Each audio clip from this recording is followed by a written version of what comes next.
后来，再来是总统赖清德，伊讲在野党若接受中国要求的九二共识，甲一个中国的原则，未来恐惊会沦为爱国者治台，就亲像即摆爱国者治港同款。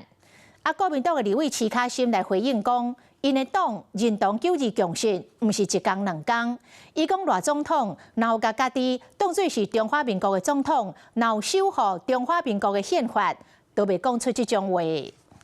在台湾方面有没有外交部长我就在这里，不管是台湾的护照或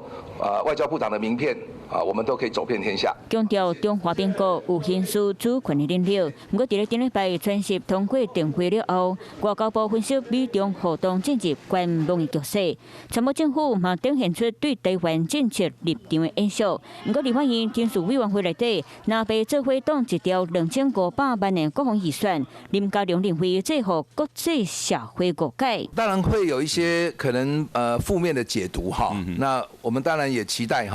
就是立法院可以让它尽快的进入程序委员会，进行实质的讨论。来看美国媒体偏不社的作家华斯华尼讲，北京当地的研究，川普政府倾向俄罗斯乌克兰和平经济，观察会着特殊协议，关于对俄罗斯让步到什么款的程度，尤其随华府对台湾的信号渐渐模糊，习近平如何统一台湾的想法，这互台湾的愈来愈危险。民进党立委林楚英嘛点出，伫咧南北封杀国防条例了后，中国随伫咧不害做实弹射击。